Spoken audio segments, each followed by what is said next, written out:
Selamat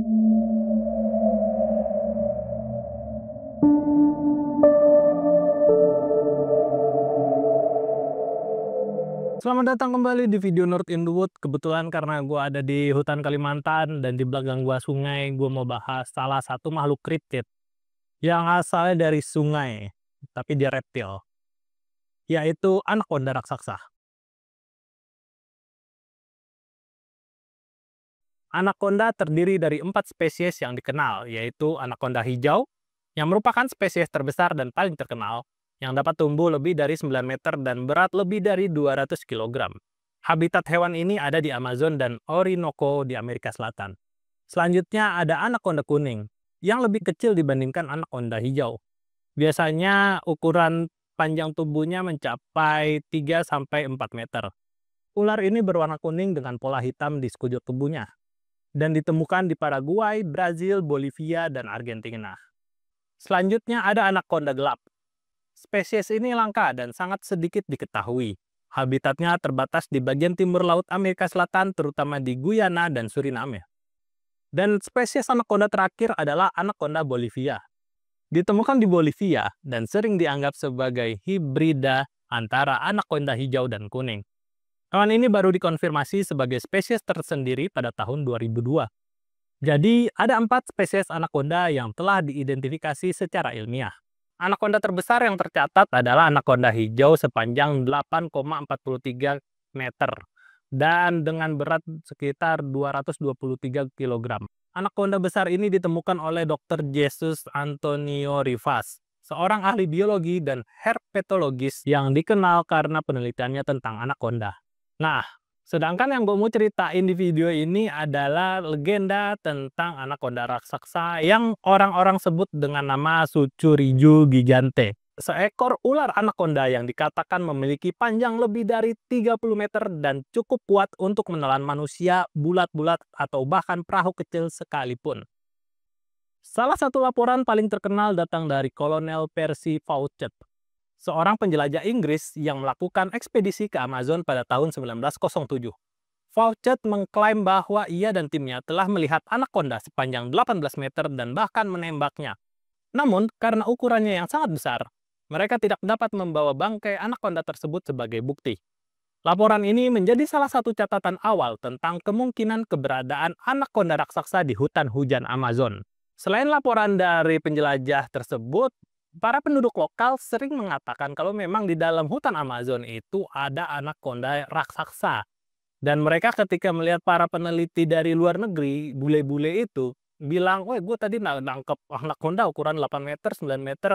Mereka cuma ketawa kadang mendengar cerita dari para penjelajah ini. Karena mereka menceritakan kalau mereka sendiri melihat anaconda yang mungkin ada kemungkinan nih, punya ukuran sepanjang 30 meter lebih.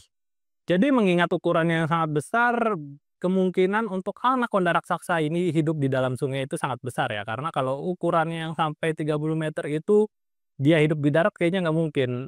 Organ-organ dalamnya bakal ketarik sama gravitasi dan berat tubuhnya gitu, bakal hancur.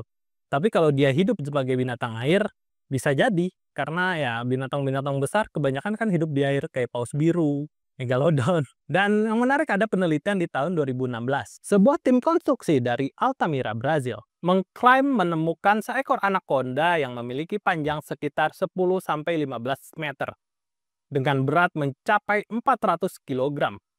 Video dari penemuan ini sempat beredar di internet, menunjukkan ular dengan ukuran luar biasa.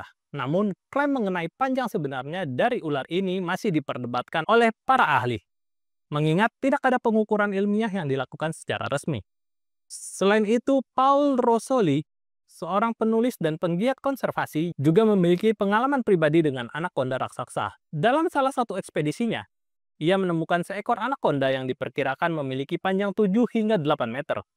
Berdasarkan cerita dari penduduk setempat, Rosoli percaya bahwa masih ada ular yang lebih besar di dalam hutan, yang belum terlihat oleh dunia luar. Ia bahkan pernah melakukan eksperimen ekstrim dengan mengenakan baju khusus untuk dimakan oleh anaconda dalam acara televisi Eaten Alive pada tahun 2014. Meskipun percobaan ini akhirnya gagal karena ular tersebut tidak menelannya.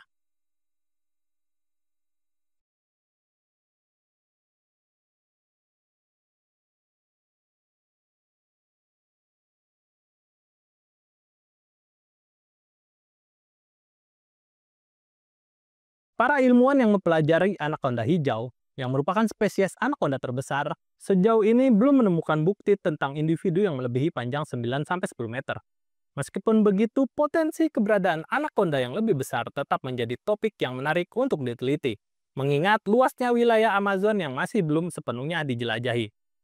Beberapa ahli biologi satwa liar seperti Forrest Galante pernah membahas kemungkinan anaconda raksasa dalam podcast The Joe Rogan Experience.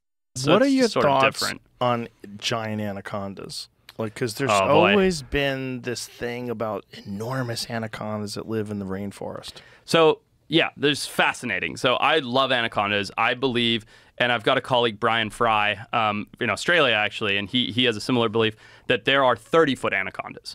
Now, 30 is a big anaconda, but you're talking about those mysterious, like 50, 100-footers. Yeah. Okay, so Galante menyatakan bahwa meskipun ada banyak laporan tentang anaconda berukuran luar biasa, bukti yang dapat diverifikasi secara ilmiah masih belum ada. Ia menekankan pentingnya menggunakan metode penelitian sistematis untuk mengkonfirmasi keberadaan ular raksasa tersebut. Seiring dengan berkembangnya teknologi, eksplorasi ke dalam hutan Amazon terus dilakukan. Dengan penggunaan drone, pencitraan satelit, dan teknik pemantauan modern, kemungkinan untuk menemukan spesies atau individu anaconda yang lebih besar dari yang telah diketahui menjadi semakin terbuka. Jika anaconda raksasa benar-benar ada, maka suatu hari nanti dunia mungkin akan mendapatkan bukti konkret tentang keberadaan makhluk ini. Ya, tentunya legenda tentang makhluk raksasa ini menarik perhatian kita-kita yang suka dengan hewan-hewan kriptid ya. Semoga nanti ke depannya dengan teknologi yang lebih canggih kayak kamera trap, bahkan mungkin bioakustik bisa menangkap keberadaan hewan legendaris ini. Jadi nggak sekedar cerita dari masyarakat lokal aja. Oke, untuk video Nerd in the Wood kali ini cukup sampai di sini. Buat kalian yang mau request, silahkan tulis di kolom komentar. Kalau gue udah balik dari hutan, mungkin gue bikinin videonya. Sampai jumpa lagi di video Nerd in the Wood selanjutnya, dan bye-bye.